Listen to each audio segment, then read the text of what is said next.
Shalom, family. All right, so we're going to jump right into this. All right, so today we're going to talk about this ideal of the New World Order and the Great Reset and um, ideals about one world, economies, and all of those nice things. Essentially, what I want to say to you is this: there's no such thing as an Antichrist. And if you think that there's one person that's going to come on the scene and rule everything, you are believing in fairy tales. It's not going to happen. Has not happened, will not happen.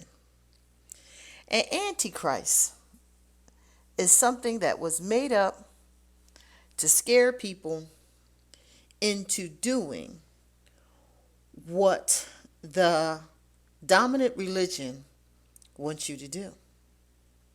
They want you to sit and wait and deal with everything that they have set down for you to do, and you will be a willing participant because you're sitting there twiddling your thumbs waiting for Antichrist as a green light to let you know that things are happening and you're going to be rescued, and all of this is going to be a bad dream because Christ is going to come out of the clouds and save you from the Antichrist. In the meantime, you're catching hell. In the meantime, you're turning your cheek. In the meantime, you're obeying laws given by men that are opposite of the laws the Most High gave to you at the mountain. They are deceivers. They are telling you lies. They have you believing in fairy tales. It's not going to happen. Everything is happening to you right now. The Antichrist is a government ideology that pulls you away from the law, statutes, and commandments that the Most High has laid down for us. That's it. It is laws, people. There are laws of the land that they're using to pull you into demonic worship, to pull you into idolatry, to pull you into all kinds of sins. They're trying to make the good evil and the evil good. That's what it is. You all think that the Antichrist is just going to come out of Russia or some Slavic country and tramp his butt into what they call Jerusalem and sit in the seat, the king seat of David, of a temple that someone's going to rebuild or build or whatever it is that they're supposed to be doing with this red calf and this sacrifice and all this nonsense. No, no, no, no, no, people. It's not going to happen. It's not going to happen. And it's sad that so many people believe that. You're sitting and waiting. Oh, the end is not over because there's no Antichrist. I haven't seen the Antichrist. Who's the Antichrist? There's no such thing. There's no such thing. There's no such thing. There's no such thing.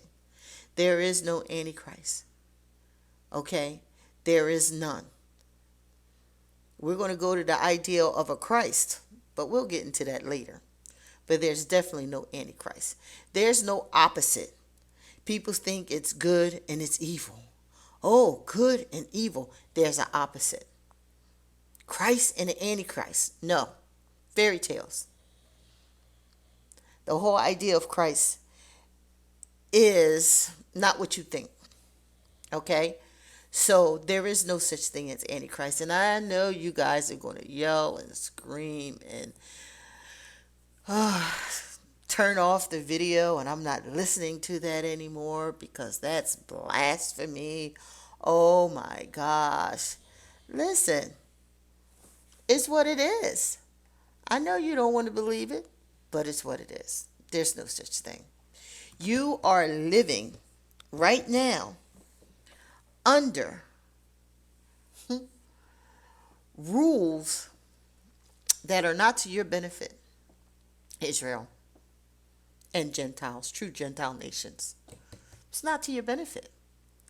Everything they tell you is opposite to what you're supposed to do, which is follow the law, statutes, and commandments of the Most High. Opposite. Opposite. They have you idol worshiping your so-called leaders. You're so focused on what they're doing. Oh my gosh. Are they going to pass this bill? Are they going to pass that bill? What are they doing over here with the stimulus? We're starving. We're in suffering. What are they going to do to help us? You're so busy focusing on men and idol worshiping them because you're expecting them to save you. They cannot save you. They cannot save themselves. What they want to do is rule over you. They think they're going to have you in captivity forever. So what do? They feed you lies. Something that looks or seems close to what the Bible really says, but it has nothing to do with what the Bible really says. Because most of you don't read. You have to read. You have to show yourself approved.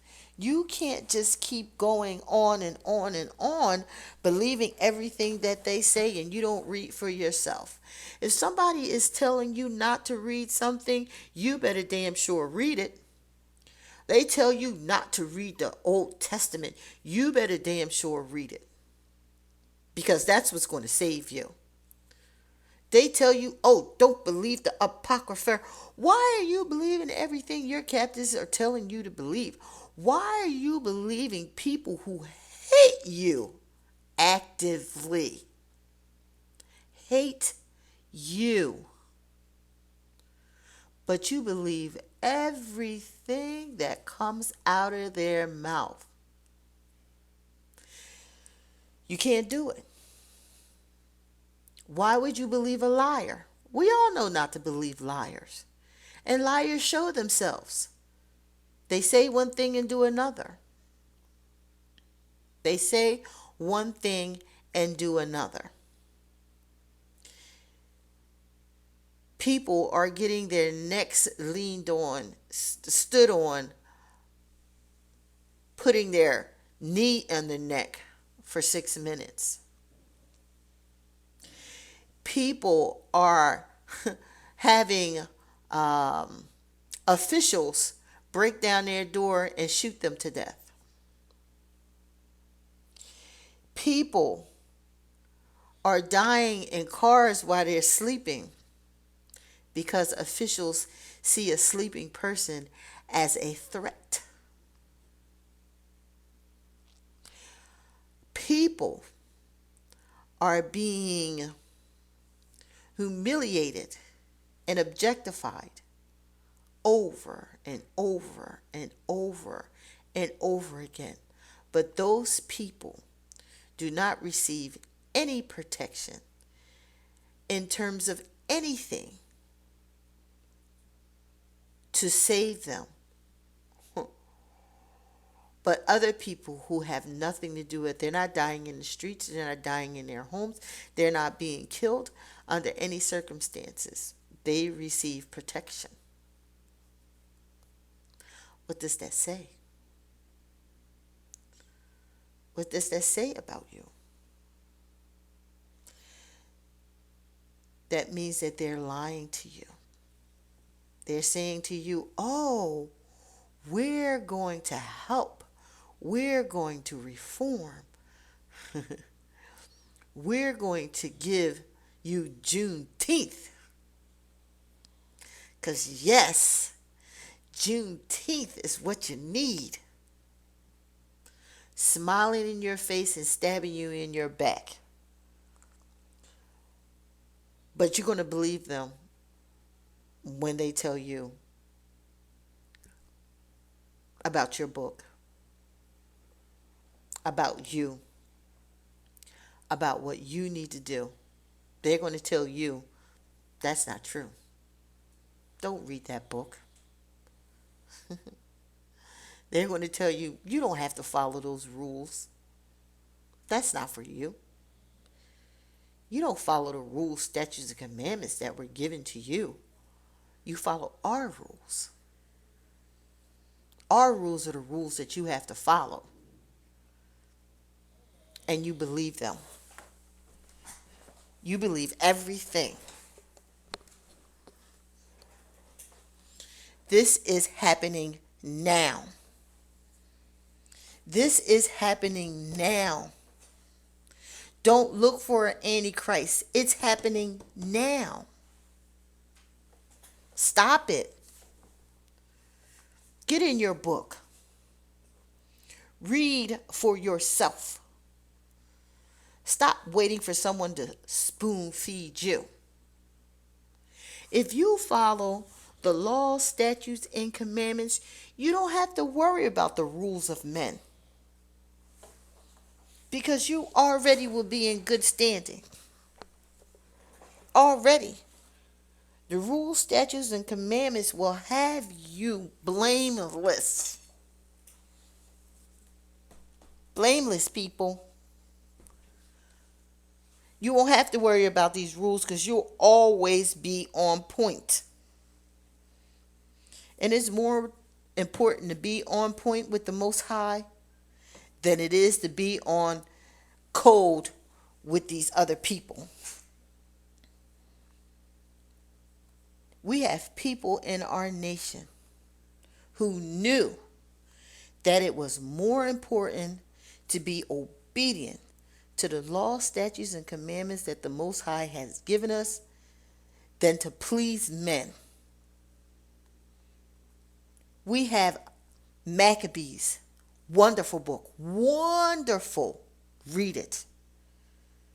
It shows how our people don't think that this is the only plane of existence. You need to be more concerned about the Most High than you are about these people walking around, because He is the one who will take your life. He's the one that decides. You think other people decide for you? He decides. He decides if you live or die. He decides if you are resurrected after death. That's the true resurrection. That you have followed the law, statute, and commandments, and that you will be preserved after you leave this body. Because you're going to leave this body. Nobody's getting out of here alive. You're going to leave this body. But when you leave this body, what are you going to do? See, no one thinks about that.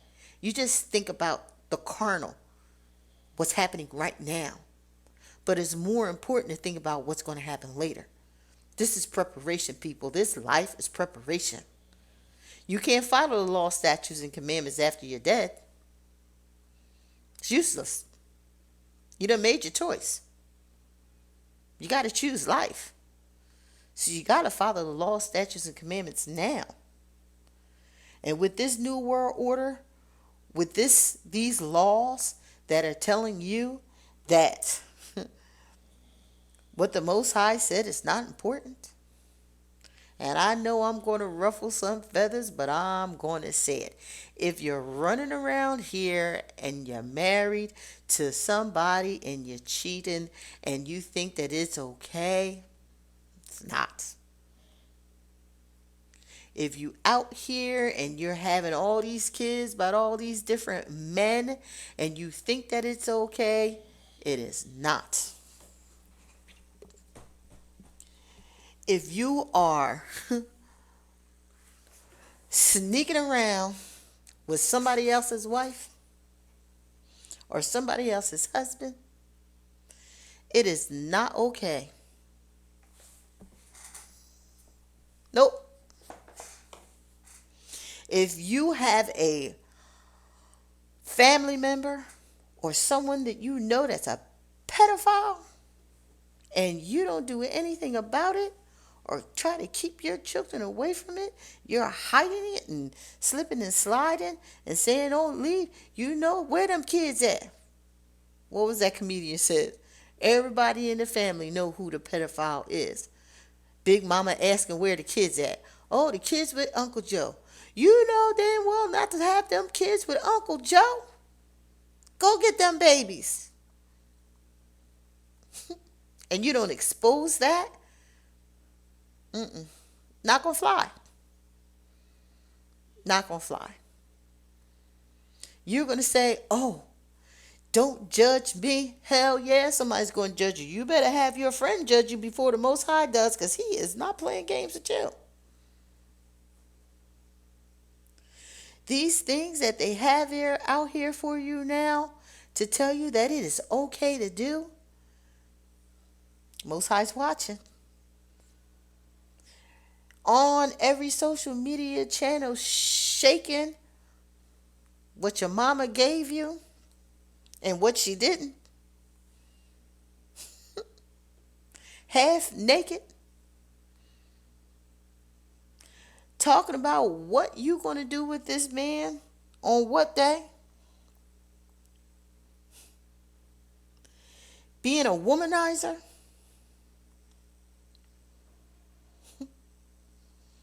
All these things they're telling you is okay. Partying. Drinking to excess. Gluttony. What is that called? Mung bao?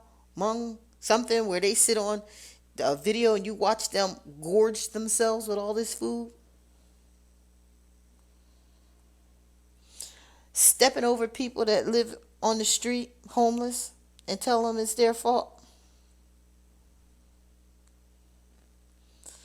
Not having a care in the world about children or old people. Not helping out. Buying $200 sneakers when you know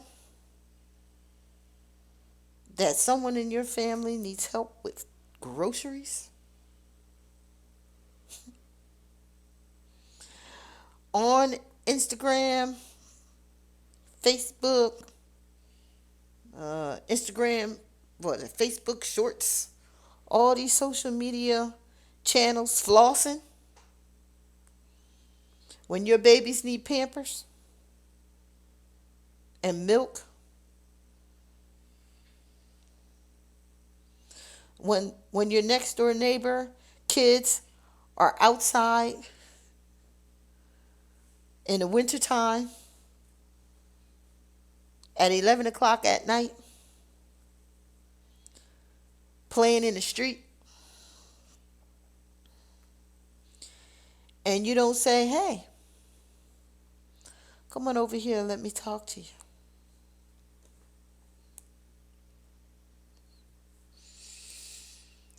But all of that is okay in this new world order. You understand? They're teaching you to sin.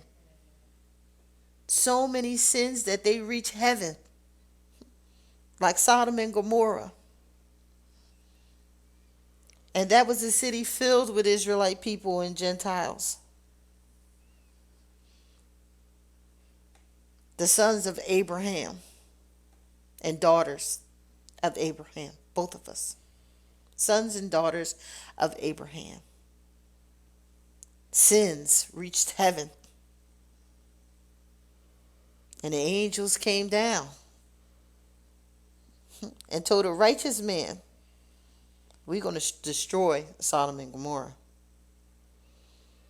And that righteous man cried and begged for the lives of those people. And he asked, if it's just these many people, would you save it? And they said, yeah, if there was that many people. But they're not. If it's 100 people, if it's 50 people, if it's 20 people, if it's 10, will you save them? Sure. If there were. The angel said, but there's not. He said, if there's just one just, will you save them? And they said, sure, if there was one just. But they're not. And people think Sodom and Gomorrah was a city of just some little huts. Sodom and Gomorrah was a metropolis. Twin cities. Metropolis. Hundreds of thousands of people. Not one following the law, statutes, and commandments. Not one. There's a story about how in Sodom and Gomorrah, if a stranger came into the city, no one would host them. Because that's what you did back then. And there wasn't any hotels. If you saw someone come into your city, somebody would host them because they were your people. They were Israelite people. It could be Gentiles.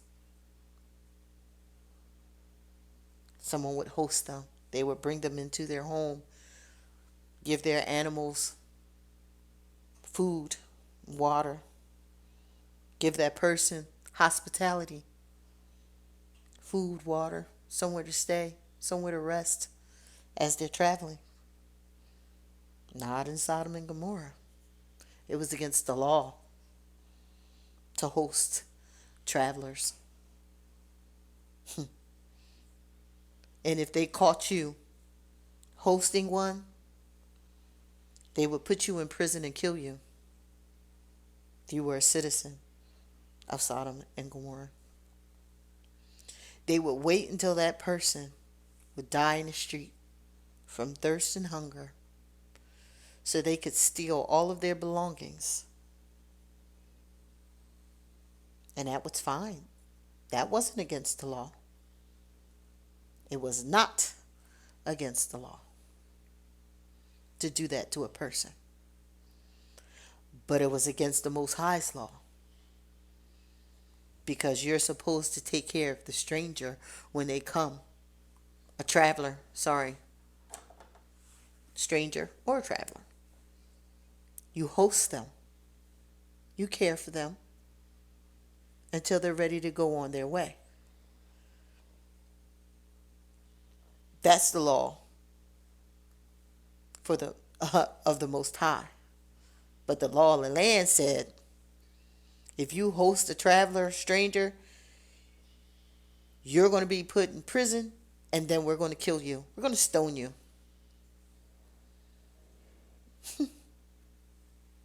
So don't think that the Antichrist is a person. It's not. The Antichrist is the government. The laws that they create for the people to follow. Where they make good evil and evil good. Let's put this another way. Where they make the laws, statutes, and commandments evil. And their vain desires and wants and what they want to do good. So, people, the new world order is here. Don't call it an Antichrist, because it's not. It is the laws that keep you separated. The laws of the land that people create in these societies that keep you separated from the Most High, your power. It's time to break free of those things. Stop letting them manipulate your mind and tell you that good is evil and evil is good. Stop. I remember this skit from an Eddie Murphy movie where he was a vampire and he sucked the blood out of the minister and turned himself into the minister outwardly. He looked like the minister. And he told the people, good is evil and evil is good. And he went through this whole skit and the people started chanting, good is evil and evil is good. Think about that. Shalom, everyone. Until next time.